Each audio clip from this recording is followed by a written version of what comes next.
जय Hind and hello guys, स्वागत है आपका आपके अपने YouTube चैनल ज्ञानदेह होस्ट में। और इस वीडियो में मैं आपको बताने वाला हूं CISF कांस्टेबल ड्राइवर भर्ती 2025 ऑनलाइन फॉर्म के बारे में कि कैसे आपको इस न्यू वैकेंसी का फॉर्म फिलअप करना है। गाइस मैं आपको बता दूं कि वैसे तो मैंने इसके फॉर्म फिलअप की वीडियो बना दी थी, बट मैंने देखा कि आपके सामने अलग अलग प्रॉब्लम आ रही है इस फॉर्म को भरने में, इसलिए स्पेशली आपके लिए वीडियो बनाई जा रही है जहाँ पर मैं आपकी जो भी प्रॉब्लम्स हैं उनके सभी के सोल्यूशन दूंगा और अच्छे से स्टेप बाय स्टेप पूरा फॉर्म फिल करके आपको दिखाऊंगा। और अगर ये देखने के बाद भी आपके मन में कोई सवाल कोई डाउट रह जाए किसी भी जानकारी को लेकर के, तो आप कमेंट के माध्यम से पूछ लीजिएगा। और अभी आप यहाँ पर ये नोटिफिकेशन जो वीडियो में देख पा रहे हैं, इसमें आप जान सकते हैं कि 3 फरवरी से लेकर के इसमें जो आप फॉर्म भरेंगे वो 4 मार्च 2025 तक भरेंगे। और साथ ही साथ आपको यहाँ पर जानने को मिलेगा कि कौन सी पोस्ट के लिए किस कैटेगरी के अंदर कितनी वैकेंसी है। फिर यहाँ पर आपको इसमें एलिजिबिलिटी जानने को मिलेगी, जहाँ पर जानने को मिलेगा कि 21 से 27 साल के बीच एज लिमिट रखी गई है, जो कि 4 मार्च 2025 तक काउंट की जाएगी। इसके अलावा क्वालिफिकेशन में अप्लाई करने के लिए 10वीं पास की योग्यता आपसे मांगी है। और साथ ही गाइज यहाँ पर आपके पास ड्राइविंग लाइसेंस भी होना चाहिए। आपके पास हैवी मोटर व्हीकल या फिर ट्रांसपोर्ट व्हीकल का लाइसेंस होना चाहिए, या फिर लाइट मोटर व्हीकल का, या फिर मोटर साइकिल विद गियर। तो बेसिकली आपको बोला है कि the candidate should have a valid driving licence in the following type of vehicle. तो यहाँ पर ये जो लाइसेंस है ये आपके पास होना ही चाहिए, तभी आप इसमें अप्लाई करने के लिए फुल्ली एलिजिबल हो पाएंगे। अब यहाँ पर कुछ कैंडिडेट का सवाल रहेगा कि सर क्या हम लाइट मोटर व्हीकल के लाइसेंस से अप्लाई कर सकते हैं? तो आप जो लाइट मोटर व्हीकल का लाइसेंस है सिंपल इससे अप्लाई नहीं कर पाएंगे, क्योंकि यहाँ पर गाइज इसमें ये तीनों चीज़ें आपको आपके पास होनी चाहिए, जिसमें कि आपका ABC तीनों चीज़ें रखा है। अब ये चीज़ें आपको क्लियर हो चुकी है। और साथ ही आप नीचे आएंगे तो आपको जानने को मिलेगा experience, 3 year experience of driving heavy motor vehicle और ट्रांसपोर्ट व्हीकल और light motor vehicle and motor cycle with gear. यानी कि जो आपका लाइसेंस है उसके बाद में आपके पास 3 साल का एक्सपीरियंस भी होना चाहिए। ये एक्सपीरियंस भी आपका 4 मार्च 2025 तक काउंट किया जाएगा। और आपको यहाँ पर जो फिजिकल स्टैंडर्ड्स है वो भी देख लेना है। अब ये सभी जानकारी चेक करने के बाद में अगर आप इसमें एलिजिबल है और इंटरेस्टेड है फॉर्म भरने में, तो आप कैसे भरेंगे वो जान लीजिए। उसके पहले अगर आपने अभी तक वीडियो को लाइक शेयर नहीं किया कर दीजिए, चैनल के ऊपर नए हैं तो चैनल को सब्सक्राइब करके बेल आइकन ऑन कर लीजिए।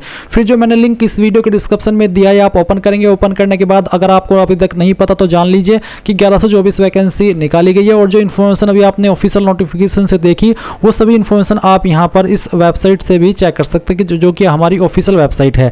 अब आप इंपॉर्टेंट लिंक के सेक्शन में आएंगे और अप्लाई ऑनलाइन लिंक इसके ऊपर क्लिक करेंगे। अब गाइज यहाँ पर आपको एक स्पेशल जानकारी मैं दे रहा हूँ जो कि आपके लिए काफी इंपॉर्टेंट रहेगी, इसलिए आप इस पार्ट को स्किप मत कीजिएगा। तो गाइज बेसिकली आपके लिए टेक्स्ट बुक लेकर के आया है yearly text book pass pro, जो कि फ्यूचर ऑफिसर सेल के तहत आप यहाँ पर जो आपका yearly text book pass pro है वो सिर्फ 615 रुपए में पा सकते हैं। और अगर आप मेरे कोड GDH का इस्तेमाल करेंगे तो आपको यहाँ पर 12% की ऑफ मिल जाएगी। और आपको यहाँ पर ये भी बोला है कि सिलेक्शन पाओ फुल रिफंड ले जाओ। यानी कि अगर आप यहाँ पर टेक्स्ट बुक का ये प्लान लेकर के अपनी प्रिपरेशन करते हैं और फिर आप अपना जो भी आप इस पर पढ़ रहे हैं, क्योंकि सभी तरह के कोर्सेज सभी जो एग्जाम है वो टेक्स्ट बुक आपको प्रिपेयर कराता है, तो अगर आपने उस फील्ड के अंदर सिलेक्शन पा लिया तो आपको पूरा रिफंड इसमें जो आपका टेक्स्ट बुक है वो आपको वापस कर देगा। तो ये बहुत ही अच्छी चीज़ है और बहुत ही अच्छी पहल है। आप अपनी मेहनत भी कीजिए और आप अपना सिलेक्शन भी पाइए, और जो आपने इसमें फीस पे की है, जो भी आपका चार्ज है इसको लेने का, वो आपको फुल रिफंड कर दिया जाएगा। तो ये बहुत ही अच्छी चीज़ है। और अगर आप इसमें इंटरेस्टेड है, इसको बाय करना चाहते हैं, तो वीडियो के डिस्क्रिप्शन में बाय करने का लिंक दिया है, जाइए बाय कर लीजिए। कोई भी सवाल हो, कोई भी डाउट हो इससे जुड़ा हुआ, तो आप कमेंट के माध्यम से पूछ लीजिएगा। जाइए और बाय कर लीजिए। अप्लाई ऑनलाइन लिंक ओपन करने के बाद आपके सामने यहाँ पर कुछ ऐसा इंटरफेस आ जाएगा। अब यहाँ पर आने के बाद में आप न्यू रजिस्ट्रेशन इसके ऊपर क्लिक करेंगे। इसके ऊपर क्लिक करने के बाद आपके सामने इस तरह से जानकारी फिल करने का ऑप्शन आएगा। अब आप यहाँ पर आपका नाम भरिए। ये नाम आपको आपके 10th के सर्टिफिकेट के अकॉर्डिंग भरना है। पूरा नाम जो भी नाम आपके 10th के सर्टिफिकेट में लिखा है एज इट इज आपको यहाँ पर लिखना होगा। फिर इस नाम को आपको दोबारा डाल करके यहाँ पर वेरीफाई करना है। अब आपसे पूछा है have you ever changed name, क्या आपने कभी आपका नाम बदला है 10वीं करने के बाद में? अगर हाँ तो यस करने के बाद में जो आपने 10वीं करने के बाद में नाम बदला है वो यहाँ पर लिख दीजिएगा। अगर आपने नहीं बदला अपना नाम 10वीं के बाद तो आप नो कर दीजिए। फिर आपको यहाँ पर फादर नेम एंटर करना है। फादर नेम भी आप 10th के सर्टिफिकेट के अकॉर्डिंग भरेंगे। इसके बाद में फादर नेम को आपको दोबारा से डाल करके यहाँ पर वेरीफाई कर देना है। अब आपको यहाँ पर आपकी माताजी का नाम एंटर करना है। ये भी आपको 10th के सर्टिफिकेट के अकॉर्डिंग ही भरना होगा। और फिर आपको मदर नेम को दोबारा डाल करके वेरीफाई करना है। इसके बाद यहाँ पर आता है डेट ऑफ बर्थ। तो आपको डेट ऑफ बर्थ में पहले डे नहीं बल्कि आपका मंथ लिखना है। और फिर उसके बाद में डे और उसके बाद में आपका जो ईयर है वो आएगा। अगर आप यहाँ पर खुद से नहीं टाइप कर पा रहे तो आप कैलेंडर के ऊपर आइए और कैलेंडर के ऊपर आने के बाद में आप यहाँ से जो आपका ईयर है वो सिलेक्ट कर लीजिए।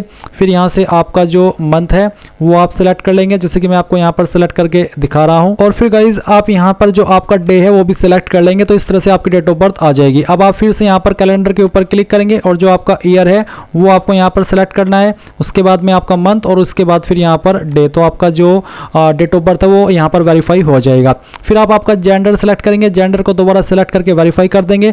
अब यहाँ पर जो कैप्चा कोड आपके सामने आ रहा है ये कैप्चा कोड आप यहाँ पर डालिए, जैसे कि मैं आपको डाल करके दिखा रहा हूँ। और ये डालने के बाद में आप यहाँ पर नीचे सबमिट के ऊपर क्लिक करेंगे। सबमिट के ऊपर क्लिक करने के बाद में गाइज यहाँ पर इस तरह से आपके सामने जानकारी आएगी, जो जानकारी आपने भरी है वो, और फिर नीचे आपको आपका मोबाइल नंबर डालना है और फिर उस नंबर को दोबारा डाल करके वेरीफाई करना है। एंड देन यहाँ पर ईमेल आईडी है, give valid email ID, all further communication will be send on this email ID, यानी कि ईमेल आईडी आपको बिल्कुल राइट देनी है, क्योंकि आपको फ्यूचर में सभी इन्फॉर्मेशन जो भी सेंड की जाएगी एडमिट कार्ड की या एग्जाम से रिलेटेड वो आपकी ईमेल के ऊपर ही सेंड की जाएगी, इसलिए सही ईमेल आईडी आपको देनी है। उसको दोबारा डाल करके वेरीफाई करना है। फिर आप यहाँ पर डिक्लेरेशन के नीचे आई एग्री के ऊपर क्लिक करेंगे और उसके बाद में जो कैप्चा कोड आपके सामने है वो यहाँ पर डालेंगे और सबमिट कर देंगे। अब गाइज आपके सामने यहाँ पर कुछ ऐसा इंटरफेस आएगा जहाँ पर बोला है कि आपने सक्सेसफुली रजिस्ट्रेशन कर लिया है और आपको रजिस्ट्रेशन नंबर एंड पासवर्ड की जानकारी आपके ईमेल और मैसेज के माध्यम से नंबर पर सेंड कर दी गई है। अभी आप यहाँ पर लॉगिन के ऊपर क्लिक करेंगे। लॉगिन के ऊपर क्लिक करने के बाद में आप यहाँ पर जिस पोस्ट पर अप्लाई कर रहे हैं वो पोस्ट सेलेक्ट कर लेंगे इस प्रकार से,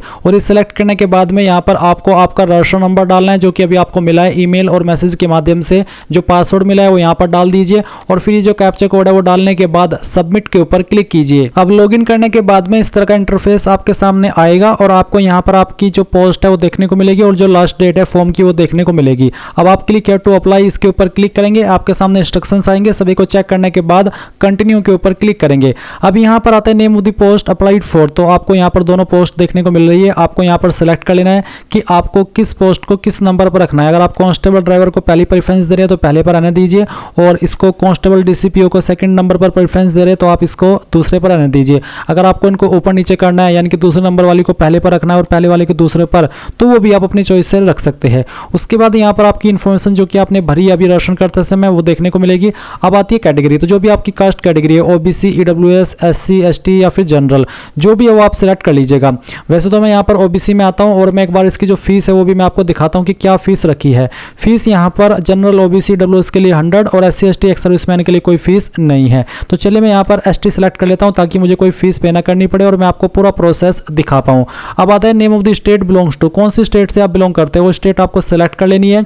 फिर यहाँ पर आपके सामने 9 पॉइंट आता है एजुकेशनल क्वालिफिकेशन का, जहाँ पर बोला है कि 10th रिक्वायर्ड है, यानी कि 10वीं कम से कम होनी चाहिए। और साथ ही कहा है कि if any person completed 12th in civil then no need to apply for army education, यानी कि जो कैंडिडेट ऑलरेडी आर्मी के अंदर है तो वो 10वीं पास ही रहते हैं या फिर वो 8वीं पास होते हैं और वो इसमें अप्लाई करने के लिए एलिजिबल आर्मी क्वालिफिकेशन के माध्यम से हो जाते हैं। पर अगर आपने 12वीं कर ली है और चाहे आप फिर आर्मी के अंदर भी क्यों ना हो तो आप यहाँ पर सिविल ही सिलेक्ट करिएगा। और अगर आप बिल्कुल फ्रेशर है, आप कोई आर्मी के अंदर नहीं है तो आप यहाँ पर सिविल सिलेक्ट कर लीजिएगा।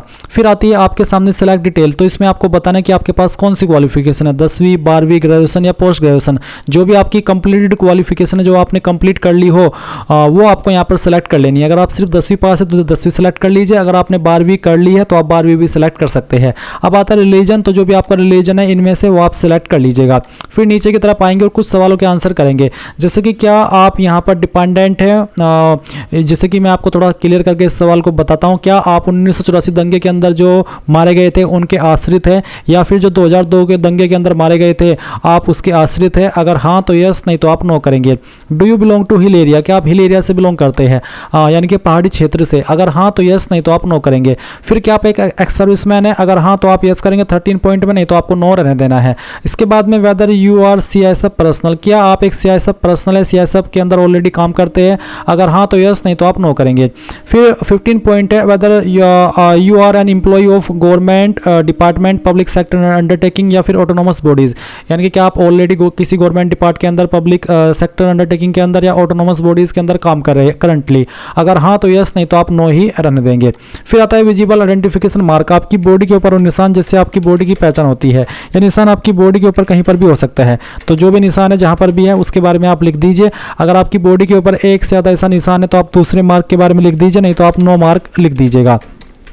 इस तरह से गाइज आपको जानकारी भरनी है। और अगर आपकी बॉडी के ऊपर कोई भी निशान नहीं है तो आप दोनों में नो मार्क लिख सकते हैं।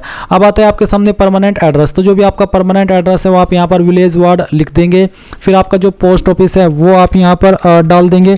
और उसके बाद में जो आपकी स्टेट है वो यहाँ से सेलेक्ट कर लेनी है। डिस्ट्रिक्ट आपकी कौन सी है वो डिस्ट्रिक्ट आप सेलेक्ट कर लेंगे। आपका पिन कोड क्या है वो आपको यहाँ पर डाल देना है।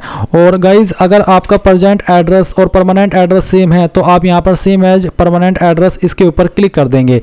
और फिर आप नीचे की तरफ आएंगे तो ये जानकारी आपके नीचे भी आ जाएगी। फिर आपका मोबाइल नंबर आपको वेरीफाई करना है, ईमेल आईडी चेक कर लेनी है। इसके बाद यहाँ पर आपके सामने जो इन्फॉर्मेशन है वो आती है ड्राइविंग लाइसेंस की, तो आप यहाँ पर ड्राइविंग लाइसेंस की इन्फॉर्मेशन भरेंगे। इसमें motorcycle with gear licence number, जो भी आपके पास motorcycle with gear driving licence है उसका नंबर आपको यहाँ पर डाल देना है। फिर date of issue of MCWG licence, यानी कि ये जो लाइसेंस है वो कब इशू है वो डेट आप यहाँ पर सिलेक्ट कर लेंगे। फिर यहाँ पर C है name of licence issuing RTO, कौन से RTO के द्वारा आपका लाइसेंस इशू हुआ है उस RTO का नाम आपको यहाँ पर लिखना है। RTO यानी कि जिस सिटी से आपने जारी कराया है। उसके बाद में light motor vehicle licence number, तो यहाँ पर 3 ऑप्शन है, इनमें से आपके पास कौन सा चीज़ है। पहले वाला है तो आप पहले वाला भर देंगे, दूसरे वाला है तो आप यहाँ पर लाइट मोटर व्हीकल की जानकारी भरेंगे। जो आपके पास लाइट मोटर व्हीकल का ड्राइविंग लाइसेंस है वो आप यहाँ पर लाइसेंस नंबर डाल दीजिए, डेट ऑफ इशू डाल दीजिए। फिर name of licence issuing RTO, तो आपको यहाँ पर RTO बताना कि कौन से RTO के द्वारा जारी हुआ है। इसके बाद आता है हैवी मोटर व्हीकल या फिर ट्रांसपोर्ट व्हीकल लाइसेंस नंबर, तो आपको यहाँ पर उसकी जानकारी भी सेम वे में भर देनी है। जो भी आपके पास इनमें से है वो आप यहाँ पर भर दीजिए। अब आता है टाइप ऑफ ID कार्ड, तो इनमें से आपके पास कौन सी ID है, तो जो भी ID है वही सेलेक्ट कर लीजिए। जो ID आपने सेलेक्ट किया है उसका फिर जो भी नंबर है वो आप यहाँ पर इस सेक्शन के अंदर डाल दीजिए। फिर 24 point whether the date printed on the photograph taken, यानी कि यहाँ पर गाइज आपका जो फोटोग्राफ आप अपलोड कर रहे हैं उसके ऊपर आपने वो डेट लिखी है जिस डेट में आपने फ़ोटो को लिया है, क्योंकि फ़ोटो के नीचे आपकी डेट लिखी होनी चाहिए। तो आप यहाँ पर यस कर दीजिए कि हाँ मैंने उसके नीचे डेट को लिखा है। Have you ever been convicted by any court of law और एनी अदर जुडिशियल इंस्टीट्यूशंस, क्या आप किसी केस में दोषी पाए गए हो। अगर हाँ तो यस, नहीं तो आप नो करेंगे। इसके बाद में have you ever been dismissed, क्या आप कभी सर्विस से डिसमिस किए गए हो सेंट्रल या स्टेट गवर्नमेंट की। अगर हाँ तो आप 25.4 में 25 पॉइंट में यहाँ 4 में आप यहाँ पर यस करेंगे, नहीं तो आपको नो करना है। फिर 25.5 है have your service ever been terminated while on probation, जब आप प्रोबेशन पीरियड पर थे कि आपकी सर्विस को टर्मिनेट किया गया था। अगर आप बिल्कुल फ्रेशर है तो आप इसमें सिंपली नो कर दीजिए, ज़्यादा सोचने की आवश्यकता भी नहीं है। अगर आपकी कोई स्पोर्ट्स अचीवमेंट है तो आप 26 पॉइंट में भर देंगे, लेवल बताएंगे कि कौन से लेवल पर आप खेले हो, टूर्नामेंट का नाम, टूर्नामेंट का पैलेस, कब आपने ये गेम खेला था और कब तक खेला था, वो डेट और फिर अवार्ड क्या मिला था वो आप भर देंगे। और इसके बाद आप यहाँ पर नीचे टिक करेंगे और सेव एंड प्रीव्यू इसके ऊपर क्लिक करेंगे। अब गाइज आपने जो भी जानकारी भरी है उसका प्रीव्यू आपके सामने है, आप सभी जानकारी एक एक करके चेक कर ले। जब आपको लगे कि यहाँ सभी जानकारी सही है तो आप यहाँ पर इसके ऊपर टिक करें। अगर आपको लग रहा है कि कोई जानकारी गलत हो गई है तो आप एडिट एप्लीकेशन के ऊपर क्लिक करके उसको एडिट कर सकते हैं, नहीं तो फाइनल सबमिशन के ऊपर क्लिक कीजिए और यहाँ से ओके कर दीजिए।